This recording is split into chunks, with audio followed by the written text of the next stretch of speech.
কাইফা তাকফুরুনা বিল্লাহি ওয়া কুনতুম আমওয়াতান ফাআহইয়াকুম।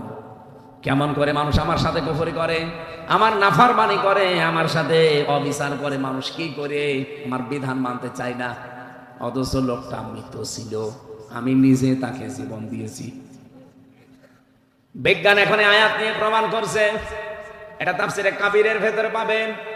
আল্লামা ফখরুদ্দিন রাজি রহমতুল্লাহ আলাইহি উনি আয়াতের ব্যাখ্যা করতে গিয়ে লিখলেন যে আল্লাহ কাইফা শব্দটা না দিয়ে তো তাকফুরুনা বিল্লাহি ওয়া কুনতুম আমওয়াতান দিতে পারতেন।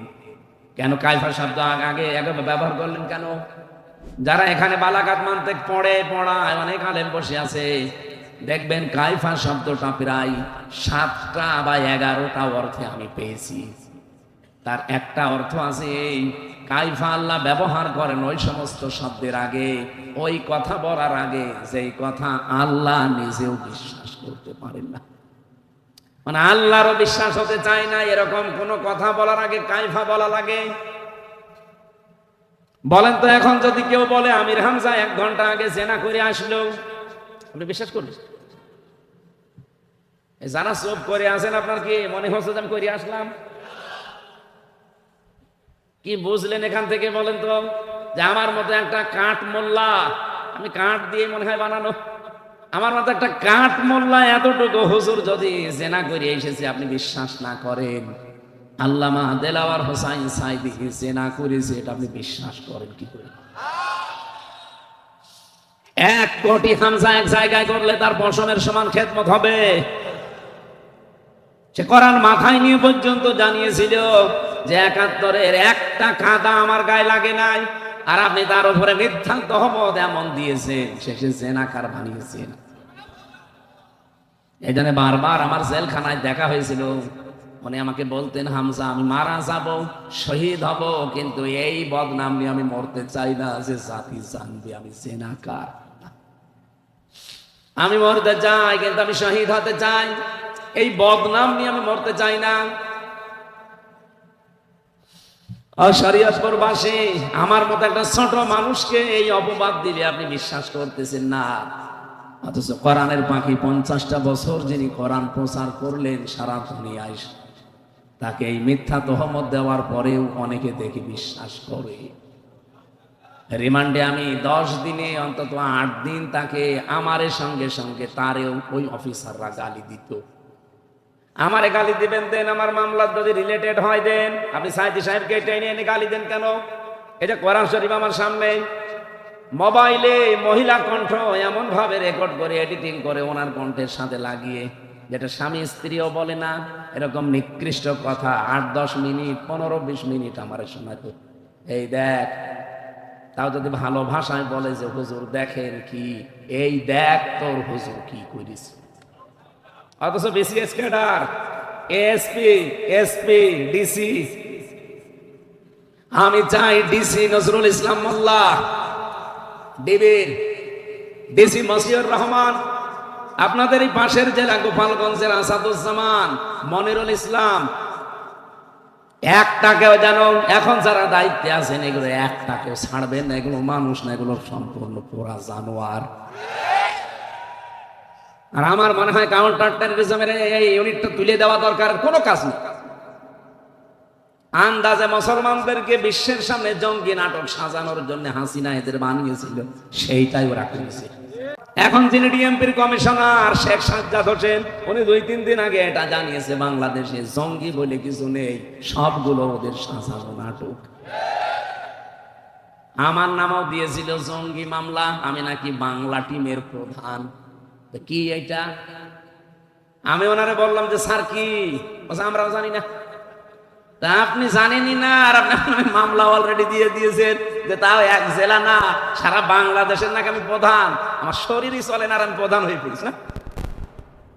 জেলে যে একজনকে পেয়েছিলাম আব্দুল মতিন, হচ্ছে আল্লাহ দলের সভাপতি সারা বাংলাদেশের, ওরে বললাম ভাই আল্লাহ দলের সভাপতি আপনি, সেক্রেটারিকে? বলছে আমার ছেলে।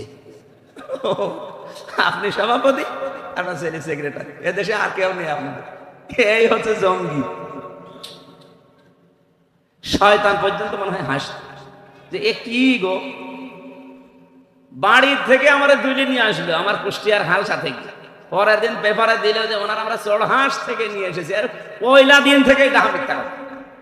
আরে 3 বছরে তো মিথ্যার উপরেই ছিল। যেদিন আমার রিমান্ড নেয়, 10 দিন রিমান্ড চেয়েছিল, 7 দিন রিমান্ড দিয়েছিল।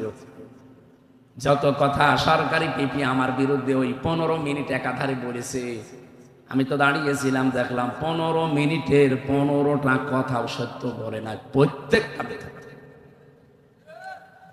আমি আবার বলছি এই কমিশন এটা বাদ দেওয়া লাগবে। আজকে বাংলাদেশের সব আলেম ওলামা মুসলমানেরা এই দাবি জানিয়েছে, আমরাও এই দাবি জানাতে চাই। নীতিমালা না, এই কমিশনই বাদ দিয়ে দিন। ওদের দরকার কি কমিশন তৈরি করার? কমিশন তো আল্লাহ কোরআনে 1500 বছর আগে বানিয়ে দিয়েছে। আইন তৈরি করার ক্ষমতা পৃথিবীর কারো? বলেন বলেন, এটাকে আমি বানালাম? সূরা আলে ইমরান 4 নম্বর পারা 9 নম্বর পৃষ্ঠা 4 নম্বর লাইনের 154 নম্বর আয়াতের মাঝের অংশে আছে, ইয়াকুলুনা হাল্লানা মিনাল আমরি মিন শাইইন। হে নবী, মানুষ যদি আপনাকে বলে যে আমরাও কোনো নিয়ম নীতি আইন কানুন তৈরি করতে পারি, আপনি বলেন কুল ইন্নাল আমরা কুল্লাহু লিল্লাহ। না, আইন তৈরি করবে শুধুমাত্র কে? বলেন বলেন, আইন এই দুনিয়ায় কেউ তৈরি করতে পারে? কিরণ ভাই প্রথমে কথা বলার সময় বলেছে যে দুনিয়া আখিরাত মিলে আপনি কথা বলবেন, আমরা শুনতে চাই। আপনি আগে শোনেন, যদি না মানেন ওটা আপনার ব্যাপার। শোনার পরে যদি মানতে না পারেন, এ দোষ কার? আল্লাহ। আল্লাহ বলছেন মানুষ আপনাকে জিজ্ঞাসা করবে যে আইন তৈরি আমরা করতে পারি? এই যে নারী নীতি দিয়েছেন আপনারা, এগুলো তৈরি করার ক্ষমতা পৃথিবীর কারণে, যা বানানোর দরকার সব বানিয়ে দিয়েছেন কে? সারা জীবন একটা কথা কিন্তু আমরা শুনছি যে শিরিক, শোনেননি? কোন মানুষ যদি নিজের জীবনকে শিরিক এবং জুলুম মুক্ত করে রাখতে পারে, ব্যক্তি, পরিবার, সমাজ এবং রাষ্ট্র আমার আল্লাহ নিরাপত্তার চাদর দিয়ে ঢেকে দেয়। আজ আমাদের দেশে নিরাপত্তাহীনতা চলে আসতেছে, বিশেষ করে আমাদের এই প্রতিবেশীদের কারণে। আমাদের এই কুখ্যাত নিকৃষ্ট এই পৃথিবীর জঘন্যতম প্রতিবেশী ইন্ডিয়া, এই ভারত প্রতিবেশী হওয়ার কারণে আমাদের কপালে আগুন লেগেছে। এরা না হয়ে যদি আমরা পৃথিবীতে কোনো মহাসাগরের মাঝখানেও বাস করতাম, তাও এত ঝামেলায় পড়তাম না। এই 54 বছরে আমরা দাঁড়াতে পারি না শুধুমাত্র এই কোলাঙ্গার প্রতিবেশীদের কারণে। এত মিথ্যা কথা যে ওরা বলে। এই যে কিছুদিন আগে মাইক্রোসফট রিপোর্ট দিয়েছে 257টা দেশ নিয়ে। 257 দেশের রিপোর্ট আমি পড়ে দেখলাম, তামাম পৃথিবীতে সবচাইতে বেশি মিথ্যা তথ্য সরবরাহ করে ভারত। কলকাতার এক সাংবাদিক আছে না, মলম সাংবাদিক, কি জানো না, ময়ূখ। আমার মনে হয় ওরা যদি আমি সামনে পাই, 1 হাত না 2 হাত দিয়ে চড়ব। ওই শয়তানের একবার মুসলমানি দেওয়া দরকার। এত মিথ্যা কথা আর বানিয়ে বানিয়ে কথা বলতে পারে শয়তান। আমার মনে হয় এই বাংলাদেশের হকারও অত নিকৃষ্ট। কথা বলেন না কেন? হকাররা তো তাদের ঔষধ বিক্রি করার জন্য বিভিন্ন সময় একটু আউল ফাউল বলে, ওর মতো বলেন। ও যত মিথ্যা কথা, যত মিথ্যা তথ্য পরিবেশন করে। 54টা বছর আমরা দাঁড়াতে পারি নাই শুধু এদের এই মিথ্যা তথ্যের কারণে। সারা পৃথিবীর মডলদেরকে ওরা জানিয়েছে আমাদের দেশে নাকি সাম্প্রদায়িক দাঙ্গা তৈরি হচ্ছে, এই দেশে জঙ্গি মাথা ছাড়া দিয়ে উঠতেছে। হঠাৎ করে নারী কমিশন এই বিষয়গুলো কেন সামনে এনেছে? কেউ না বুঝলে দেশের আলেমরা বুঝে ফিরেছে। সারা দুনিয়া এখন দেখছে দেশটা ইসলাম এবং মুসলিম যারা, এ মানুষগুলো এখন উঠতেছে উপরে। আগস্টের 5 তারিখের আগে এই দেশে 100 জনের 15 জন মানুষ বলতো আমরা ইসলাম চাই। কতজন? মাত্র 15 জন। 100 জনের 15 জন। তার ভেতরে হাশেমি সাহেব হয়তো একজন। কি আপনি জিজ্ঞাসা করেন? 100 জনের ভেতরে যদি 15 জন এই দেশে ইসলাম চায়, আব্দুর রব হাশেমি একজন। কথা বলা লাগবে। এখনকার জরিপ বের করেন, বাংলাদেশে এখন 100 জনের কমপক্ষে 77 জন মানুষ বলছে আমরা ইসলাম চাই।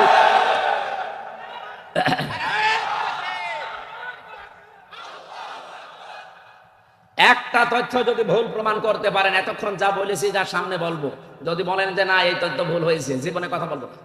কিন্তু যদি আপনি তথ্য ইন্টারনেট ঘাটেন, কোরআন হাদিস ঘাটেন, সেখানে যা দেখবেন, বিজ্ঞানের যত তথ্য আমার জানা আছে, যদি কোনোটা ভুল পান প্রমাণ করে দিতে পারলে জীবন ওই কথা আর বলবো না। যদি ভুল প্রমাণ করতে না পারেন আপনাকে মেনে নেওয়া লাগবে। আপনি নিজেও লেখাপড়া করেন না, হামজা বলবে আপনি মানবেনও না, আপনি কি হয়েছেন? হ্যাঁ, 100 জনের 77 জন মানুষ যখন বলছে আমরা ইসলাম চাই, গোবিন্দ পরামানিকের মতো মানুষ, এটা মুসলমান কি সভাপতি, সে যদি বলে যে এই দেশে ইসলাম যদি আসে আমরা অন্য ধর্মের মানুষেরা নিরাপদে থাকতে পারবো, আপনার কি হয়েছে? এই কথাগুলো যখন বিশ্বে যাচ্ছে, এর পেছনে অবশ্যই কোন রাঘব বোয়াল কাজ করছে, যারা হঠাৎ করে মেয়েদের দিয়ে কোরআনের বিপক্ষে 13টা পয়েন্ট লিখেছে।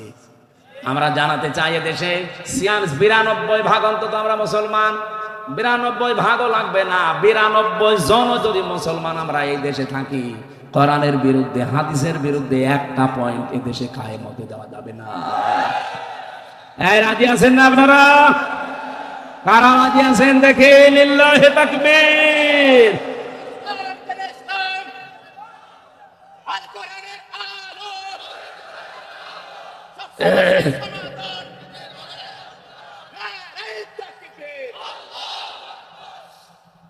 শরীয়তপুরবাসী আমি যে কথা তুলেছিলাম, আল্লাহ কাইফা শব্দটা ব্যবহার এমন কেন এমন ভাবে করলেন, আলেমদেরকে বলছি এবার, আমি নিজে যেহেতু পড়ে এসেছি সেইটা শোনাচ্ছি। আল্লাহরও বিশ্বাস হতে চাই না যে হামজা এটা করতে পারে।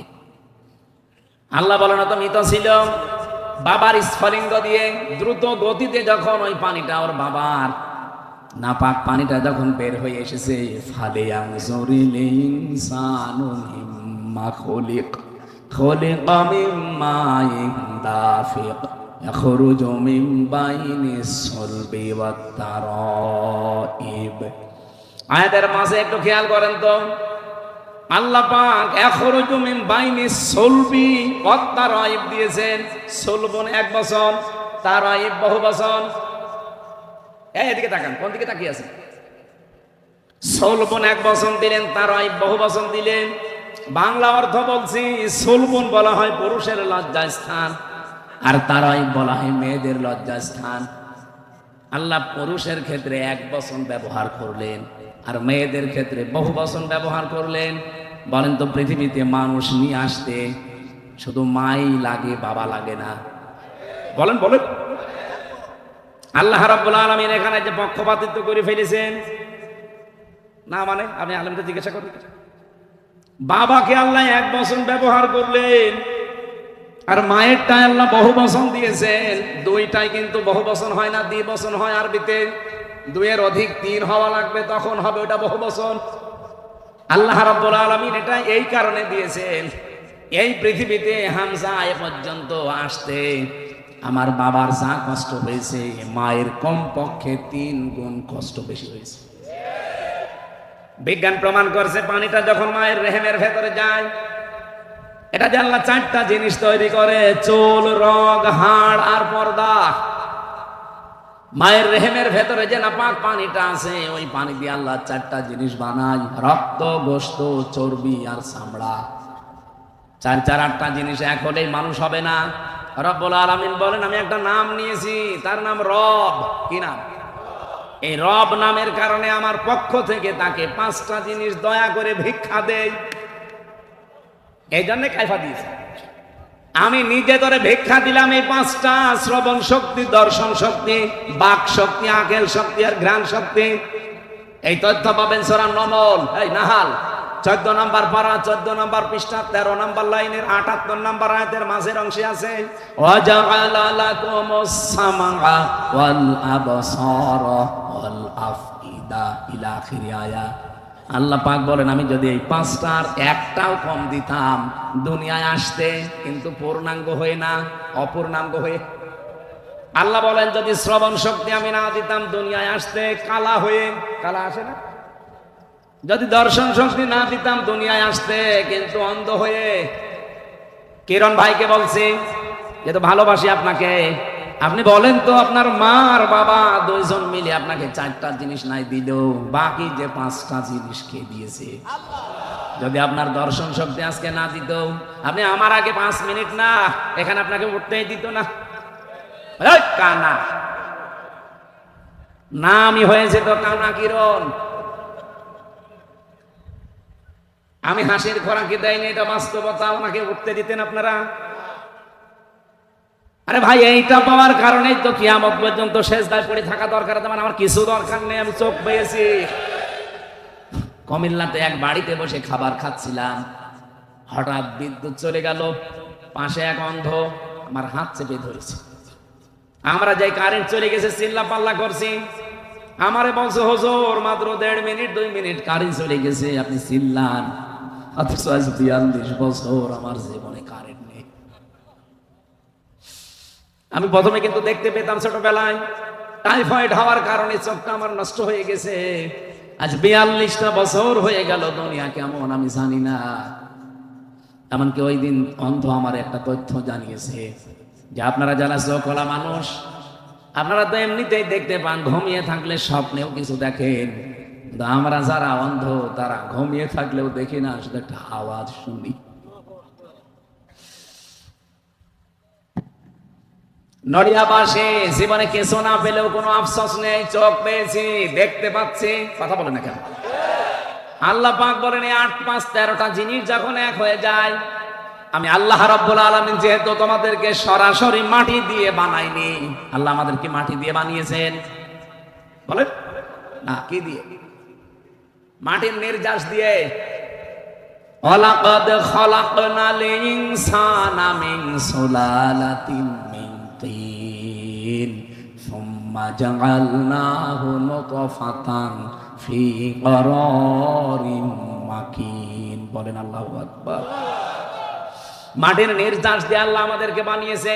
ও শরীয়তপুরবাসী, আমার প্রশ্ন, আল্লাহ মাটি তাহলে বানিয়েছে কি দিয়ে? আপনি কি ঘুমাচ্ছে? ঘুমিয়ে পড়লে হবে না, এখনো ঘন্টা খানেক সময় দেওয়া যাবে না। এখনই ঘুমিয়ে পড়ছেন মানে বলেন মাটি আল্লাহ কি দিয়ে বানিয়েছে? আপনি গাজীপুরে যান, মৃত্তিকা গবেষণাগারে, মাটিকে দেন, দেখবেন 10টা জিনিস তারা বের করে দেবে। আমি এগুলো বিজ্ঞান থেকে পেয়েছি। অক্সিজেন আছে মাটির ভেতরে, সিলিকন আছে, অ্যালুমিনিয়াম আছে, আয়রন আছে, ক্যালসিয়াম আছে, পটাশিয়াম আছে, সোডিয়াম আছে, ম্যাগনেসিয়াম আছে, নাইট্রোজেন আছে, হাইড্রোজেন আছে। এই 10টা জিনিস আছে মাটির ভেতরে। আপনার মা আর বাবা দুইজন মিলে 4 4 8টা। মাটির ভেতরে গোনাগুন আছে 10টা, 8 আর 10। বলেন বলেন, এটা ক্লাস চলছে, ক্লাসের মতো ছাত্রের মতো জবাব দেবে। 18 হয়েছে। আপনি এখন এই তথ্যটা 3.5 হাত বডির ভেতরে যা পাবেন, 5.5 কেজি রক্ত পাবেন, 9768 প্রকার চামড়া পাবেন এই 3.5 হাত বডির ভেতরে।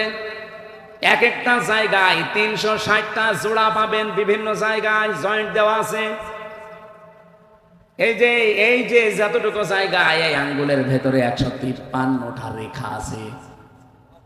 এই পৃথিবীর সবচাইতে আশ্চর্য বিষয়, দুনিয়া তৈরি হওয়ার পর থেকে আজকের এই দিন, এখান থেকে কিয়ামত পর্যন্ত সবকিছু যদি মিলে যায়, মানুষের এটা মিলবে না। আল্লাহ পাক বলেন 8 আর 10 যেহেতু হয়েছে 18, মানুষ তৈরি করতে কমপক্ষে 23টা উপাদানের প্রয়োজন হয়। আমার আল্লাহ নিজের পক্ষ থেকে আমি বললাম কয়টা? 5টা। বলেন বলেন। 18 আর 5 23টা। এই 23টা জিনিস যখন পরিপূর্ণ হয়ে যায়, ফেরেশতারা তখন বলে আল্লাহ এর ছেলে বানাবো না মেয়ে বানাবো? সিদ্ধান্ত দেয় কে? আপনি যে বললেন আমার শরীর আমার সিদ্ধান্ত, কোথায় পেয়েছেন আপনি? আপনার কোনো সিদ্ধান্ত চলবে না, সিদ্ধান্ত যা দেওয়ার ওই সে শুরু। আরম্ভ করেছেন সিদ্ধান্ত দেওয়াকে ওয়াল্লাযী ইউসাউবিরুকুম ফিল আরহামি কাইফা ইয়াশা। সূরা আলে ইমরান 3 নম্বর পারা 9 নম্বর পৃষ্ঠা 6 নম্বর লাইনে 6 নম্বর আয়াতের প্রথম অংশে আছে, তিনি সে আল্লাহ যিনি মায়ের রেহেমের ভেতরে তোমাদের আকার আকৃতি তৈরি করেন।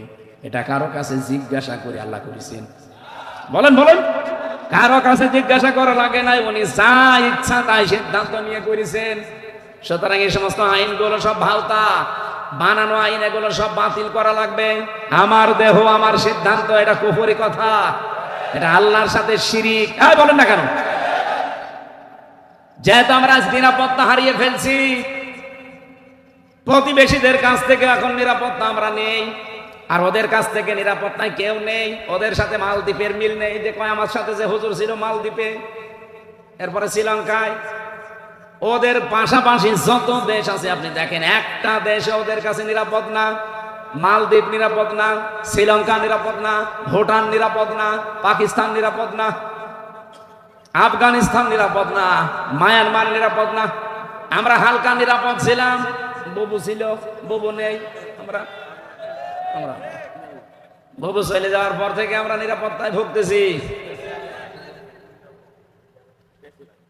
আমার ভাইরা, আল্লাহ রাব্বুল আলামিন সূরা আনআম 82 নম্বর আয়াত 7 নম্বর পারা, এটা 16 নম্বর 17 নম্বর পৃষ্ঠার প্রথম নম্বর লাইনে আছে কি করে নিরাপত্তা পাওয়া লাগে আর নিরাপত্তা দেবে কে, এই কথাটা তিনি জানিয়েছেন। আল্লাযীনা আমানু ওয়া লাম ইয়ালবিসু ঈমানাহুম বিযুলমিন উলাইকা লাহুমুল আমন, ইলা আখির আয়াত। আল্লাহ পাক বলেন, পৃথিবীতে যারা ঈমান আনবে, ঈমানের দাবি অনুযায়ী ঈমানের সাথে কোনো দিন তারা নিজের ঈমানের সাথে জুলুম এবং শিরিক, এখানে জুলুম মানে শিরিক, এটা যারা মিশ্রণ করবে না, উলাইকা লাহুমুল আমন, আমি আল্লাহ নিজে বলছি এই মানুষগুলোই নিরাপত্তার হকদার। আমাদের নিরাপত্তা রাশিয়া দিতে পারবে না, আমাদের নিরাপত্তা আমেরিকা দিতে পারবে না। এই কথা বলছেন না? আমাদের নিরাপত্তা দেশের কোন দল দিতে পারবে না, আমাদের নিরাপত্তা দিতে পারে শুধুমাত্র কে? এই জন্য আল্লাহর নিরাপত্তা পাওয়ার জন্য বাংলার জনগণ, এটা রেকর্ড হচ্ছে, সারা দুনিয়া চলছে এখন লাইভে, সবাইকে বলছি, নিরাপত্তা যদি সত্যি পেতে চান তাহলে ঈমানের সাথে কোনোদিন জুলুম শিরিক মিশ্রণ করা যাবে না। এখন শিরিক কি? সারা জীবন তো শুনছি শিরিক। শিরিক কি? এটা শিরিক বিল জাত হয়, শিরিক বিল সিফাত হয়, শিরিক বিল ইখতিয়ার হয়, শিরিক বিল হুকুক হয়।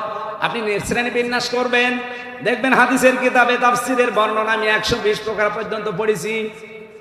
এক কথায় জবাব দিচ্ছি, শোনেন, শিরিক হচ্ছে আল্লাহ যেটা পারে ওইটা অন্য কেউ পারে, এই কথা বিশ্বাস করার নাম শিরিক। আমি একটা আগে বললাম যে আমার দেহ আমার সিদ্ধান্ত, এটা শিরিক, কারণ আল্লাহ যেটা পারে আপনি ওইটা বলেন বলেন। আমি আয়াতের দলিল দিয়েছিলাম না, সূরা আরাফের 54 নম্বর আয়াতের শেষের দিকে আছে, আলা লাহুল খালকু ওয়াল আমর, সৃষ্টি যার, সিদ্ধান্ত। আরো জোরে বলেন। এটা যদি আপনি 100% বিশ্বাস করে থাকেন কোরআনের আয়াতকে, এদিকে তাকিয়ে এখনই সিদ্ধান্ত পাল্টাবেন।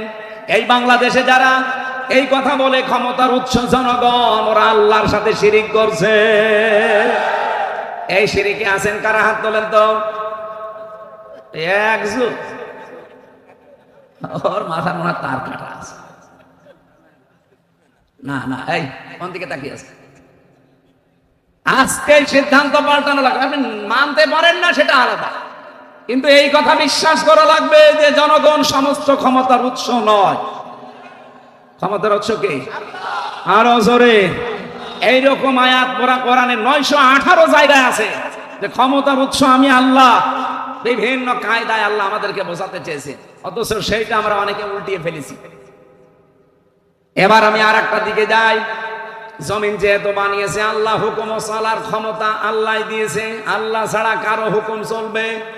সুতরাং এই বাংলাদেশে যারা আল্লাহর কোরআনের আইন বাদ দিয়ে অন্য কারো আইন প্রতিষ্ঠা করার চেষ্টায় আছেন, আপনি শিরিক করছেন। আর শিরিক যারা করে তারা মুশরিক। মুশরিকদের জন্য জান্নাত হারাম, জাহান্নাম ওয়াজিব। এই শেষেরটা আমি বানালাম। হ্যাঁ, কোথায় আছে আন্দাজে? সূরা মায়েদা 6 নাম্বার পারা 19 নাম্বার পৃষ্ঠার 12 নাম্বার লাইনে আছে, ইন্নাহু মা ইউশরিক বিল্লাহ ফাকাদ হারামাল্লাহু আলাইহিল জান্নাহ ওয়া মাওয়াহুন নার। যারা শিরিক করবে দুনিয়ায়, 1 নম্বরের শাস্তি তাদেরকে কোনোদিন আমি আল্লাহ জান্নাতে দেব না, জান্নাত হারাম। 2 নম্বরে তাদের জন্য আশ্রয়স্থল হবে জাহান্নাম। বলেন নাউজুবিল্লাহ। ও বাংলার মানুষের, আমি আপনাদের বাঁচাতে চাই, আল্লাহর কসম, আমার নিজের কথা, বাবার কথা না।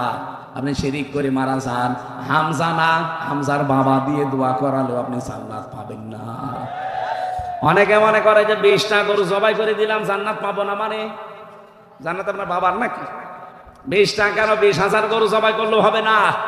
নবীজির নিজের আপন চাচা সারা জীবন যে নবীকে কালে কোলে নিয়ে, কাঁখে নিয়ে, পিঠে নিয়ে, মাথায় নিয়ে, চোমা দিয়ে মানুষ করেছে, আবু তালেব। এই লোকটা যেদিন মারা যাচ্ছিল, নবীজি গেলেন, মাথার কাছে হাত দিয়ে বললেন, ইয়া আম্মি আবি তালিব, লা ইলাহা ইল্লাল্লাহ হাজ্জুল লাকা ইনদাল্লাহি ইয়াউমাল কিয়ামা, রাহুল বুখারী। হে চাচা, জোরে বলা লাগবে না, শুধু আমার কানের কাছে মুখটা নিয়ে আস্তে করে বলেন, লা ইলাহা ইল্লাল্লাহ মুহাম্মাদুর রাসূলুল্লাহ বলা দরকার নেই, ওটা আমি মেনে নিলাম, শুধু আল্লাহর স্বীকৃতিটা দেন। আপনি যদি জোরে দিতে ভয় পান, আস্তে করে বলেন আমার কানের কাছে। অতবা সাইবা, আবু জেহেল, আবু সুফিয়ান শুনেছে, ডাক দিয়ে বলেন, নেতা পড়বা, সারা জীবন বাপ দাদার ধর্ম মানলে, এখন বাপ ভাতিজার নতুন ধর্ম অনুসরণ করে কলঙ্কিত হবা। মানুষ তোমারে কাপুরুষ বলবে, ভীরু বলবে। আবু তালেব ওই দিন বলেছিল, ভাতিজা আমাকে মাফ করে দিও, তোমার এই কালেমা আমি পড়তে পারলাম না। নবীজির মন খারাপ হয়ে গেল। সঙ্গে সঙ্গে জিবরাইল সূরা কসসের 56 নাম্বার আয়াতটা নিয়ে হাজির হয়ে গেলেন। ডাক দিয়ে বলে, হে নবী, আপনি মন খারাপ করেন কেন? ইন্নাকা লা তাহদি মান আহবাবতা ওয়ালাকিন্নাল্লাহা ইয়াহদি মাইয়াশা। অবশ্যই আপনি যাকে ভালোবাসেন তাকে হেদায়েত দিতে পারেন না, বরং আল্লাহ যা চায়, যাকে চায় তাকে হেদায়েত দেয়। ওহুয়া আ'লামু বিল মুহতাদিন, আ'লামু ইসমে তাফসীর। হে নবী, আপনার চাইতে আমি আল্লাহ ভালো জানি যে হেদায়েত পাবে কে। এই লোকটা আপনার চাচা, আমি জানি, সারা জীবন আপনাকে আদর করেছে, মহব্বত ভালোবাসা দিয়েছে, বাড়িতে রেখে খাবার খাওয়িয়েছে, আমি দেখেছি, কিন্তু লোকটা মুশরিক। কি বলেন বলেন? আপনি এত করে বলতে বললেন, লোকটা বলে নাই, ও বলেছে মাফ করে দেন। আপনি কি মাফ করার মালিক? মাফ করার মালিক কে? বলেন বলেন। ওমা ইয়াগফিরুয যুনুবা ইল্লাল্লাহ, আল্লাহ ছাড়া মাফ কেউ করতে? আরো জোরে বলেন। এরপরেও নবীজি তার কবরের পাশে যে হাত তুলেছিলেন, রব্বুল আলামিন আমার চাচা আবু তালিবকে তুমি মাফ করে দাও। সঙ্গে সঙ্গে জিবরাইল এসে বলে, হে নবী, হাত নামান। কার জন্য হাত তুলেছেন? মা কানা লিন নাবিয়্যি ওয়াল্লাযীনা আমানু আইয়াস্তাগফিরু লিল মুশরিকিন ইলা আখিরি আয়াত। সূরা তাওবা 113 নাম্বার আয়াত, 11 নাম্বার পারা 4 নাম্বার পৃষ্ঠা 4 নাম্বার লাইনে আছে। হে নবী, হাত নামান। কার জন্য হাত তুলে আপনি বসে আছেন? এই লোকটা আপনার চাচা, আমি জানি। আপনি যদি নবীও হন, এমনকি কোন নবীর জন্য পৃথিবীতে কোন মুমিনের জন্য জায়েজ নেই যে কোন মুশরিকের জন্য আল্লাহর কাছে সে ক্ষমা চাবে, যদিও ওইটা নিজের নিকটাত্মীয় হয়। শরীয়ত প্রবাসী যে নবী জীবনে কোনোদিন হাত তোলা লাগে নাই, মনের ভেতরে কামনা আসলেই কবুল হয়ে গেছে, সেই নবী হাত তুলে বসে আছে, আল্লাহ হাত ফেরত দিচ্ছে। আর বাংলাদেশে টাটকা মুশরিক মরে যাচ্ছে, আর আমরা দোয়া করে গরু জবাই করে জান্নাতে দিয়ে আসছি, মনে হচ্ছে জান্নাত ওর বাবার। আপনি মন খারাপ করছেন, আমি জানি ভাই, এইটাই সত্য কথা, এইটাই হক কথা। বাংলাদেশে বহু মানুষ আমরা দেখতে পাচ্ছি অলরেডি মুশরিক হয়ে গেছে। আপনি শিরিক করলে আপনি মুশরিক। আল্লাহর আইনের পাশে কাউকে দাঁড় করাবেন না, সে যেই হোক। আল্লাহর আইন চাই, আল্লাহর আইন চাই, সত্যের শাসন চাই। এই শিরিকটা বাংলাদেশ থেকে তুলে দেওয়া লাগবে। শহীদ আল্লামা দেলাওয়ার হোসাইন সাইদি রহমতুল্লাহ আলাইহি একটা শিরিক সংসদ থেকে উনি তুলে দিয়েছে। আগে সংসদে যাওয়ার সময় মাথা এভাবে ঝোকানো লাগতো। যারা আছে এমপি সাহেব জিজ্ঞাসা করে দেখেন, ওই শিরিকটা উনি তুলে দিয়েছিলেন আইন পাশে বিল উত্থাপন করার মাধ্যমে আজ পর্যন্ত ওটা এখনো বলবৎ আছে। সুতরাং সামনে যারাই আসবেন আমরা চাই দেশে তারা শিরিক মুক্ত করবেন, যেন আমরা নিরাপত্তায় থাকতে পারি। কারণ যারা শিরিক মুক্ত পরিবার সমাজ রাষ্ট্র করে তুলবে তাদের নিরাপত্তা দেবে সব দিক থেকে কে? যতই ওরা শক্তিশালী হোক কিচ্ছু করতে পারবে না। কিছু যদি করতে পারে বড় দেশ হিসাবে ছোট দেশকে, তাহলে শ্রীলঙ্কা সিঙ্গাপুরের কিছু করতে পারত। সিঙ্গাপুর বাংলাদেশের তুলনায় এ জেলা কয় কিলো হবে বলেন তো শরীয়তপুরে এদিক ওদিকে? হ্যাঁ, কমপক্ষে 170 কিলো হবে না এদিক ওদিকে। অথচ সিঙ্গাপুর পুরা আমি ঘুরে দেখেছি মাত্র 42 কিলোমিটার। এইদিক ওইদিকে মাত্র 42 কিলো, তাও সাগরের মাঝে একটা দ্বীপ। এতটুকু একটা দেশ তাম দুনিয়ায় 10টা দেশের 257টা দেশের ভেতরে তারা 10 নম্বরে আছে। মানে সব দিক থেকে তারা এত উপরে কেন? আমরা ছোট আছি, তাতে কি হয়েছে? ইন্ডিয়া মনে করে আমরা 29 ডবল বড় এদের চাইতে, মায়ানমার বলে আমরা 6 ডবল বড় এদের চাইতে, আর চীন যে কত বড় আমরা তো জানি। এই সমস্ত রাষ্ট্রগুলো যারা মনে করবে যে আমরা বিশাল বিশাল কিছু, আমাদের কাছে চিনোপুটি না। আমাদের নিরাপত্তার মালিক আমরা বিশ্বাস করি, মনে করি কে? আর আল্লাহ বলছেন এটা পাওয়ার জন্য তোমাকে ইমানের সাথে শিরিক আর জুলুম মিশ্রণ করা যাবে না। আর সেটা সবচাইতে বেশি হয়েছে বাংলাদেশে। আমাদের ইমানে ভেজাল শিরিক আছে না নেই?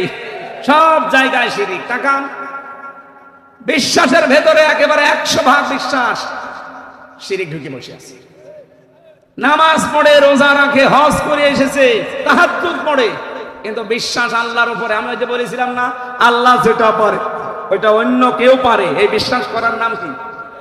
মেয়েদের ভেতরে শিরিক আছে। ওদের যদি একটু অসুখ বিসুখ হয়, যদি সন্তানাদি একটু বিয়ের পরে না হয়, ও পাগল হয়ে যায়। হুজুরের কাছে যাবে, আপনাদের সুরেশ্বরী তো আল্লাহর ওলি বসে আছে, এরপরে পাশে যে 8 রসে বসে আছে, চলে যাচ্ছে সেখানে বউ নিয়ে। বলে বাবা কিচ্ছু চাই না, কি চাও? সেইলে চাই। মনে হচ্ছে সেইলে নিয়ে বসে আছে।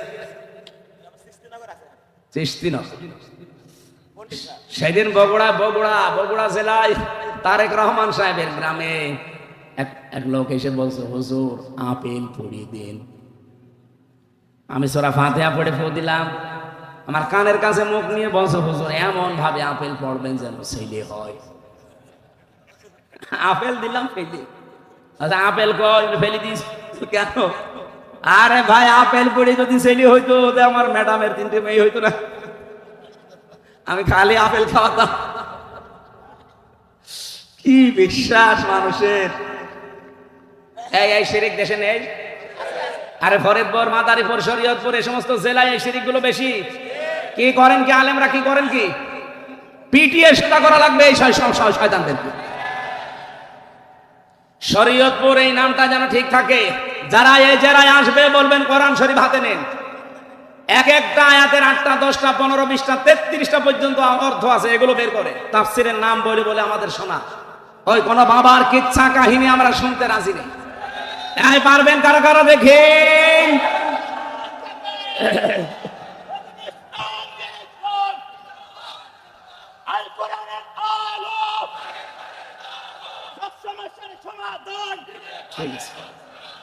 সম্মানিত ভাইরা, আমরা যে কথা তুলেছিলাম সে কথার সারমর্ম এই, আমান আমিলা বিহি আদালা, কি আমান হাকামা বিহি আদালা। কোরআন দিয়ে যারা বিচার করতে পারে তারা ন্যায় বিচার করতে পারবে। 54 বছর আমরা কোরআনের বিচার দেখেছি? দেখি না, একটাও দেখি না। যদি দেখতে পারতাম আপনি বাংলাদেশকে মিনি জান্নাত দেখতে পারতেন। আমি বাইরের দেশগুলোতে গিয়েছি, কোরআনের আইন নেই, শুধু আইন আছে, তাই তাদের দেশে যে শান্তি। এই যে মালয়েশিয়া, সিঙ্গাপুর, থাইল্যান্ড এই সমস্ত দেশে কোরআনের আইন নেই 100%। মালয়েশিয়াতেও নেই, কিন্তু আইন যা আছে ওই আইনগুলোর প্রয়োগ আছে। এত শান্তি সেখানে বসবাস করে, অথচ 54 বছরও আমরা আজ পর্যন্ত দাঁড়াতে পারলাম না। মালয়েশিয়া 2004 সাল থেকে দাঁড়িয়ে গেছে। কয় বছর হয়? 21 বছরে দাঁড়িয়ে গেল, আর আমরা 54 বছরও দাঁড়াতে পারিনি। এত মারিং কাটিং করলে দাঁড়াবো কি করে বলেন? এত মেরে খেলে দাঁড়াবো কি করে? আমি যে হাদিস পড়েছিলাম, হাদিসের বাংলা কি বলবো? আবার নিজের দিকে টেনে নিয়েন না। আমি হাদিস বলছি, এই দোষ নবীজির নাকি না? মানে আমি তো অ্যাডভার্টাইজ করছি, মানিদ দাগা মালাই সালাহ ফালাইসা মিন্না। এদিকে তাকান, নবীজি বলেন যেই জিনিস তোমার না, ওই জিনিস যদি নিজের কাছে আয়ত্তে রেখে দাও, দুইটা শাস্তি তোমার ওই দিন থেকে শুরু। এক নম্বরে ফালাইসা মিন্না, এই যে মাঝখানে ফা আছে, যারা আলেম আছে জিজ্ঞাসা করেন তো ফা না দিলেও অর্থ কিন্তু হয়ে যায়, লাইসা মিন্না বললেও অর্থ হয়ে যাবে, ফা দিলেন কেন? উপরে বর্ণিত এই দোষ যদি কারো ভেতরে থাকে, মাস্ট বি, মুসলিম শরীফের হাদিস, টিকায় পড়েন, 100% আপনার উপরে যে শাস্তিগুলো আল্লাহর নবী বললেন এটা কার্যকর হবে। কি কি পাপ? কি পাপ? হচ্ছে যেই জিনিস আপনার না, ওইটা যদি আপনার নিজের আয়ত্তে নিয়ে নেন, আপনার জিনিস না, আপনি নিজের আয়ত্তে ওইটা রেখে দিয়েছেন, ওই দিন থেকে ফালাইসা মিন্না, আপনি নবীর উম্মত আর নেই। বলেন এই 15.5 বছরে যে জিনিসের মালিক আপনি ছিলেন না, সেই জিনিস আপনার আয়ত্তে নিয়েছেন, এমন মানুষ নেই। আমার নিজেরটাই তো 32 লাখ টাকা নিয়েছে প্রশাসন আমার কাছে, আমার বাবার কাছে, ধরার পরে 10 লাখ নিয়েছে। যেদিন ধরে ওই দিনই বলেছে 50টা মামলা দেবো যদি 10 লাখ টাকা না দিই। মনে হচ্ছে মামলা ওদের সব রেডি করা আছে, শুধু নাম ঢুকিয়ে দেবো।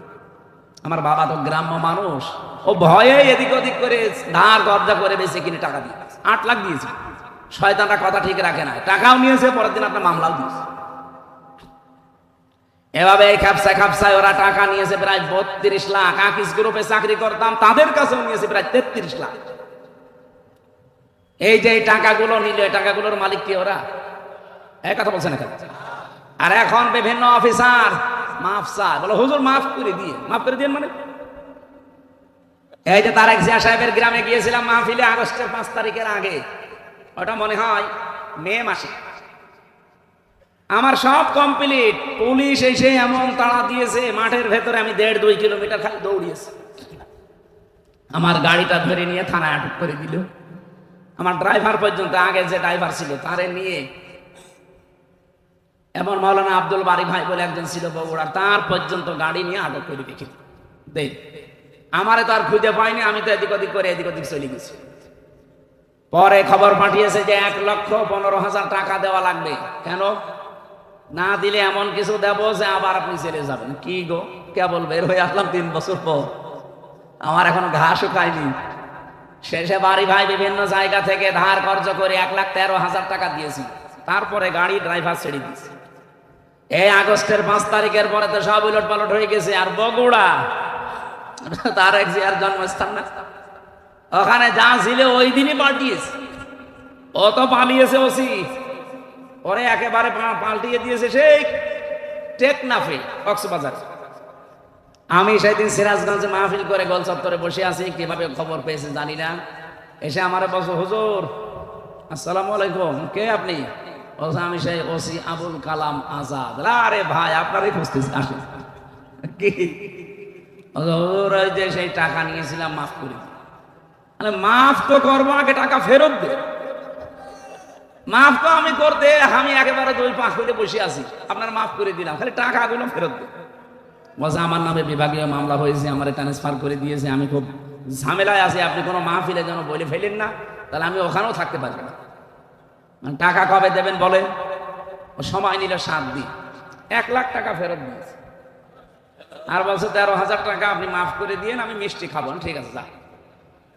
বাংলাদেশে পুলিশ টাকা ফেরত দেয়, এটা মনে হয় ইতিহাস। যারা আছে জিজ্ঞাসা করে দেখেন তো, কিরণ ভাইও তো অন্তত এই মামলা মোকদ্দমায় পড়েছে, পুলিশ টাকা নিলে ফেরত দেয়, এটাই বাংলাদেশের প্রথম ইতিহাস। এই আবুল কালাম আজাদ ওসি 5 আগস্টের পরে, আগে হলে আর দিত না। আগে হলে আমার মনে হয় আমার আরো সমস্যা। এখন এই যে মানুষগুলো যা নিল, এত বললাম 1 লাখ, আর ওই যে 32 লাখ আর হাকিজের 33 লাখ, ওগুলো দেবে কে? এই সবগুলো গোপালগঞ্জের মানুষেরা নিয়েছে। কারণ আমার এই 10 দিনের রিমান্ডে প্রায় 7 দফা যারা গেছে, তার ভেতরে প্রায় 5 দফায় গোপালগঞ্জে বাড়ি। এই যে মনিরুল ইসলাম, কথা বলছেন না কেন? আসাদুজ্জামান মানে ওই যে ওইটা নয়, বুড়োটা না, এই যে জোয়ানটা না, মিয়ার আমি পাইনি। আসাদুজ্জামান যেটা কাউন্টার টেররিজমের প্রধান ছিল, এটা একটা টাটকা নির্ভেজাল শয়তান।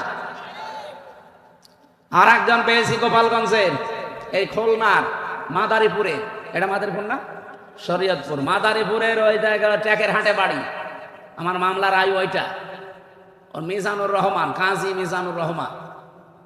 এই শয়তান আমার আকিস গ্রুপের কাছ থেকে মনে হয় এই খ্যাপসায় খ্যাপসায় খালি টাকা নিয়েছে। ওরা বলছে তুই কি আমাকে টাকা পাস? না, টাকা দেওয়া লাগবে। স্যার বিরক্ত হয়ে শেষ পর্যন্ত থাপ্পড় দিতে গেছে যে এ কি গো, আমি হুজুরকে চাকরি দিয়েছিলাম আমার মসজিদের ইমামতি করার জন্য, আর আমি কি ক্ষতি করেছি? আমি তার একটা উপকার করলাম। এভাবে যত টাকা নিয়েছিলেন আমি চাই 15.5 বছরে যার কাছে যা নিয়েছেন আপনারা সব ফেরত দিয়ে দেন। আমার ভাইরা, হাদিসের শেষ পয়েন্ট ছিল এটা, ওমান দাআ ইলাইহি হাদা। কেউ যদি হেদায়েতের উপরে থাকতে চায় সে যেন মানুষকে কোরআন দিয়ে ডাকে। ওমান দাআ, এখানে টান আছে, ওমান দাআ ইলাইহি হাদা, এখানে টান আছে। আপনি যদি হেদায়েতের উপরে থাকতে চান, ও বাংলার মানুষেরা কান খাড়া করে শোনেন, এই পৃথিবীতে হেদায়েতের উপরে থাকতে চাইলে কোরআন দিয়ে মানুষকে ডাকা লাগবে। এখন কোরআনের ডাক বাংলাদেশে আছে না নেই? সপ্তাহ চলছে কোরআন দিয়ে মানুষকে আমরা ডাকছি, আসেন। আমার বাবার আদর্শের দিকে আসা লাগবে না, আমার ভাইয়ের আদর্শের দিকে আসা লাগবে না, আপনি কোরআনের আদর্শের দিকে আসেন। কথা বলেন না কেন? কারণ আমি ডাকি আল্লাহর কোরআনের দিকে। 2 দিন 5 দিন না, 1 মাস ব্যাপী, 1 বছর ব্যাপী, সারা জীবন ব্যাপী। কারণ আমি হেদায়েতের উপরে থাকতে চাই। এই বাংলার জমিনে যারাই মনে করবে যে আমি হেদায়েতের উপরে থাকতে চাই, আপনাকে কোরআন দিয়ে ডাকা লাগবে। হ্যাঁ, এটা যদি আপনার কাছে রাজনীতি মনে হয়, এইটাই আমার রাজনীতি। এটা যদি মনে হয় ধর্ম ব্যবসা, এইটাই আমার ধর্ম ব্যবসা। বহু মাদ্রাসা এরকম উলট পালট শিক্ষা দেওয়া হয় যে না, এসব কিছু করার দরকার নেই, আগে পড়ো, আগে লেখো। আমি পড়ালেখা তো মাস্ট আমি করবই। বিশ্বনবী কোরআন দিয়ে ডাক দিয়েছেন, আল্লাহ এটা ফরজ করে দিয়েছেন, বাল্লিগ মা উনজিলা ইলাইকা মির রাব্বিক। হে রাসূল, আপনি তাবলীগ করবেন, প্রচার করবেন যেটা আপনার উপর আল্লাহ নাযিল করেছিলেন। বাল্লিগু আন্নী ওয়ালা আয়া, একটা আয়াত জানা থাকলে মানুষের কাছে পৌঁছিয়ে দাও। এই নির্দেশগুলো কি নফল না ফরজ? এখানে যারা মুফাসসির মুহাদ্দিস আছে বলেন বাল্লিগ আর বাল্লিগু, নবীজির কথা বাল্লিগু আর আল্লাহর কথা বাল্লিগ। আমর দিয়েছেন, this is my order, so follow. Allah বলছেন আমি আদেশ করলাম, আমি যা নাযিল করেছি ওইটা মানুষের কাছে প্রচার কর। আর নবীজি বললেন বাল্লিগু, একা একা না, সবাই মিলে প্রচার করো। এই কর্মসূচি তো এখন পৃথিবীতে আমাদের হাতে নেওয়া লাগবে। যে যতটুকু জানি ওইটাই প্রচার করা লাগবে মানুষের কাছে। কিসের কথা? কোরআনের। বলেন। কারণ আমি হেদায়েতের উপরে থাকতে চাই। হাদ হুদিয়া ইলা সিরাতিল মুস্তাকিম। নবীজি বলেন কেউ যদি কোরআন দিয়ে মানুষকে ডাকে, আর এই ডাকে যারা সাড়া দেয়, তাকে আল্লাহ সিরাতে মুস্তাকিম, জান্নাতের রাস্তা নসিব করে দিবেন।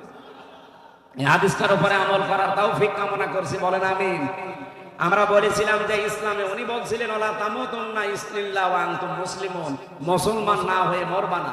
আর আমার আলোচনা, আপনি মুসলমান হতে হলে ইসলামে প্রবেশ করা লাগবে। এখন আমার প্রশ্ন হচ্ছে, আমি তো ইসলামে আছি, যেহেতু উদখুলু ফিস সিলমি কাফা, তোমরা পরিপূর্ণভাবে ইসলামে প্রবেশ করো। আমি পরিপূর্ণ ইসলামে আছি না ইসলাম থেকে বের হয়ে গেছি, এটা জানার পদ্ধতি আছে না নেই? আরো জোরে বলেন। আমি যে পরিপূর্ণ ইসলামে আসলাম কাফা, এখানে সালমন সিলমন দুইটাই আছে। সালমন মানে শান্তি, আর সিলমন মানে ইসলাম। আল্লাহ পাক এখানে সিলমন শব্দ দিয়েছেন, ইয়া আইয়ুহাল্লাযীনা আমানু উদখুলু ফিস সিলমি কাফা। ওহে যারা ঈমানের দাবি করো, আমাদের ঈমানের দাবি নেই। এই কথা বলেন। আল্লাহ আমাদেরকে মনে করেন ডাক দিয়েছেন শরীয়তপুরের ঈমানদারেরা, উদখুলু, প্রবেশ করো। একজন দুইজন না, বহু বচন এটা, সবাই মিলে প্রবেশ করো। কোথায়? ফিস সিলমি, ইসলামের মধ্যে, কাফা, পরিপূর্ণভাবে। আমি আবার প্রশ্ন করছি, আমি ইসলামে পরিপূর্ণ প্রবেশ করেছি, এ কথা অর্থ করলে কয়টা দাঁড়ায়? 5টা। বলেন। এই যে আমি তাফসীর থেকে যেটা নোট করেছিলাম সেটা বলছি।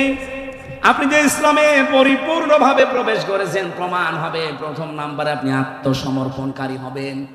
আপনি এবার দিয়ে যে জীবনে মিলান, সব জায়গায় আপনি আত্মসমর্পণ আল্লাহর বিধানের সামনে করতে পারছেন। যেগুলো আপনার কাছে ভালো লাগে, আপনার উপকার লাগে, ওইগুলো করেন। যেগুলো করলে কারণের মতো, জাকাত দিতে গেলে আমার অনেক সম্পদ চলে যাবে, তখন আর মানতে চাই না। কথা বলেন না কেন? 2 নম্বরে আপনার প্রত্যেকটা কাজে ইখলাস লাগবে। আমি নাম ধরেই বলছি, এবার আপনার মন খারাপ হয় হোক। এই পৃথিবীতে যার ভেতরে যত বেশি ইখলাস পয়দা হবে, তার দ্বারা দুনিয়ায় এমন সূক্ষ্ম সূক্ষ্ম জিনিস আল্লাহ বের করে দেবে যেটা আপনার কল্পনায়ও নেই। আপনাকে দুনিয়া বিমুখ হওয়া লাগবে এবং ইখলাস পরিপূর্ণ তৈরি করা লাগবে প্রত্যেকটা কাজে, তাহলে ইসলামে আর পরিপূর্ণ প্রবেশ করেছেন বলে প্রমাণ হবে। আমিরে জামাত ডক্টর শফিকুর রহমান হাফিজাহুল্লাহ আমার সাথে জেলে উনি 4 দিন ছিলেন। আমি বোঝার জন্য বলছি, এই লোকটার ভেতরে আমি ইখলাস পেয়েছি, আল্লাহর উপরে তাওয়াক্কুল ভরসা পেয়েছি এত বেশি। আপনি দেখেছেন তার ইখলাস, আমি নিজে প্রমাণ করেছি, কিন্তু আমি না এক চুল পরিমাণ তার নড়তে দেখি নাই। আমি হাদিয়া দিয়েছিলাম, আমি মনে করলাম ব্যক্তিগত কাজে খরচ করবে, মসাবা করে হাদিয়া দেওয়ার সঙ্গে সঙ্গে টাকা দেখেও নাই, কি দিচ্ছি তাও না, নিয়ে সঙ্গে সঙ্গে উনি দিয়ে দিল 5 যে আছে বলে খরচ করে ফেলেন। আর আমরা যত বড় নাম বলেন আমাদের, বাকি আমি কাউকে পাইনি এভাবে। দুনিয়ার এই যে মহাব্বতটা, এটা যত বেশি আপনি দূরে সরিয়ে রাখতে পারবেন, দুনিয়া বিমুখ যত বেশি হতে পারবেন, তত বেশি আমার আল্লাহ আপনার ভেতরে ইখলাস পয়দা করে দেবে। সাংবাদিক প্রশ্ন করছে, এত ভালো আপনারা এত বছর দল করেন, ইসলামে মানুষ আসে না কেন, এদেশে ইসলাম ক্ষমতায় যায় না কেন? উনি জবাব দিয়েছেন, দেখেন মুয়াজ্জিনের দায়িত্ব আযান দেওয়া, সবাই কি মুয়াজ্জিনের ডাকে নামাজে আসে? বলেন না কেন? এখন দোষ কি মুয়াজ্জিনের না যারা আসে না তাদের? ডাক তো আমরা ঠিকই দিই, আপনি না আসলে আমি কি করব? আমি করতে পারতাম যদি আমার হাতে ব্যাকআপ থাকতো, ক্ষমতা থাকতো। আমার গ্রামে একটা জেনা করেছিল নারী আর পুরুষ, বিচার আমি তখন জেলে যাইনি, 20 সালে, আমি তো 21, 22, 23 এগুলো ছিলাম ভেতরে। ওই আগের বছরে আসলো, আমি ফতোয়া চাচ্ছে যে ফতোয়া দে, যেহেতু মুফতি ফতোয়া দেওয়া লাগবে। ফতোয়া দিলাম যে জেনাকারীর শাস্তি হচ্ছে, যদি প্রমাণ হয় 4 জন সাক্ষী পাওয়া যায়, 4 জন না 50 জন মিলে দেখেছি। এখন শাস্তি হচ্ছে তাহলে মাটির ভেতরে পুঁতে ফেলবেন, বুক পর্যন্ত পাথর দিয়ে ইট দিয়ে মেরে সঙ্গে সার করে মেরে ফেলবেন। এ ফতোয়া দেওয়া পর্যন্ত আমার শেষ। আমি যদি ওটা দুনিয়ার মানুষকে বলতাম যে কার্যকর করেন, তো আমার মনে হয় মহিলাকে সঙ্গে সার করার আগে আমার এই সঙ্গে সার করে ফেলত। পুলিশ আমার ওই দিন ধরে নিয়েছে, বলতো না যে হুজুর আপনি ফতোয়া দিবেন, দেন, কার্যকর করতে গেলেন কোন কারণে? এদেশে কোরআনের আইন চলে। কি বলতাম আমি? সঙ্গে সার ওই মহিলার বাদ দিয়ে আমার শুরু করতো না? বলেন বলেন। কিন্তু আমার হাতে যদি আইন থাকতো, ক্ষমতা থাকতো, আমি যদি ওই জায়গায় বসার পাওয়ার নিয়ে থাকতে পারতাম, যার আইন দিয়েছিলাম ওটা কার্যকর করে দম নিতাম। এই কথা বলেন না কেন? আর এরকম বিচার যদি বাংলাদেশে অন্তত সারা দেশ মিলে মাসে 5টা করতাম, জেনা করা দূরের কথা, পুরুষ মানুষের স্বপ্ন তো বন্ধ হয়ে যেত। ইখলাস তৈরি করা লাগবে ভাই, আমাদের ইখলাস নেই। উনি কি জবাব দিয়েছিলেন? জীবনে আপনার মাথায় আসবে যে আযান তো আমরা ঠিকই দেই, মানুষ না আসলে দোষ তো আমার না, মুয়াজ্জিনের দোষ, যারা আসে না তাদের দোষ।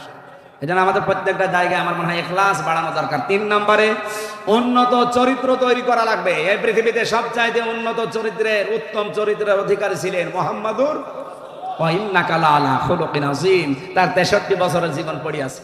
কিভাবে চলবেন ছোটবেলা থেকে মরণ পর্যন্ত সব আছে, শুধু দেখে দেখে আর রাহিকুল মাখতুমটা পড়বেন। উন্নত চরিত্রের অধিকারী যত বেশি হবেন, আপনি মনে করবেন আমি ইসলামে প্রবেশ করেছি। 4 নম্বরে এইটাই গুরুত্বপূর্ণ বিধান, আকীদা বিশুদ্ধ করা লাগবে। আমি আবার নাম ধরছি ভাই, আমি কোরআন সামনে তো এই জন্য বলছি। বাংলাদেশে একটা মাসলুম দল জামাত ইসলামী বাংলাদেশ, এদের ওপরে একটা তহমত লাগানো হয় সারা জীবন যে এদের আকীদা ঠিক নেই।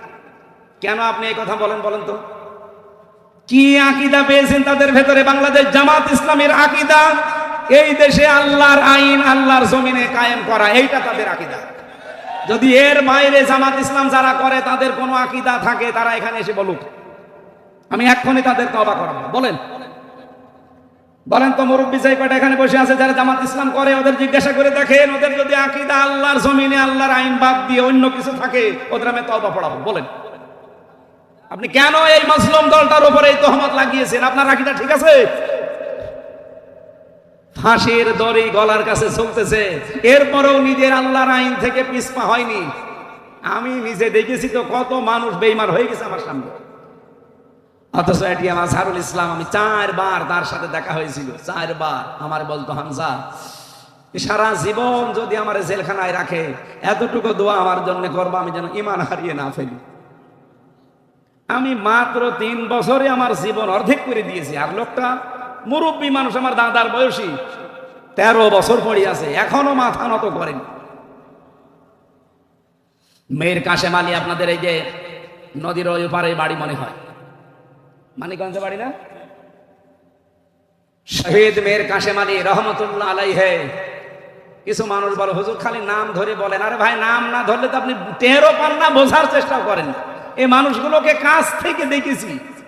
ফাঁস হবে 3 ঘন্টা পরে, কারারক্ষীরা বলছে আমি ঘুমালাম 2 ঘন্টা, 1 ঘন্টা আগে আমার ডাক দিও। আপনি বলেন আমার আকীদা ঠিক নেই। আপনার আকীদা কি? ওই জায়গা না। আপনারা যদি এখনই বলি যে 5 দিন পরে আপনি মরে যাবেন, আপনি মনে হয় এখনই মরে যাবেন।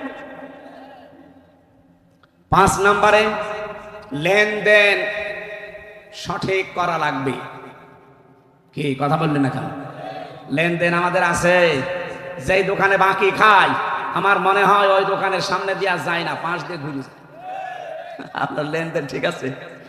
এই 5টা বিষয়, এক একটার উপরে লক্ষ লক্ষ কথা আমি নোট করেছিলাম। অনেক রাত হয়ে গেছে। আর মেয়েদের ওপর আমি নিজে একটা বই লিখেছি জেলখানায়, একটা শিক্ষিত মানুষদের জন্য লিখেছিলাম, সৃষ্টি নিয়ে। ওই যে যেগুলো বলছে আরম্ভ করেছিলাম, বলতে পারলাম না, ওগুলো সবের ভেতরে লিখা আছে। শিক্ষিত মানুষরা নিলে কাজে লাগবে, 120 পৃষ্ঠা।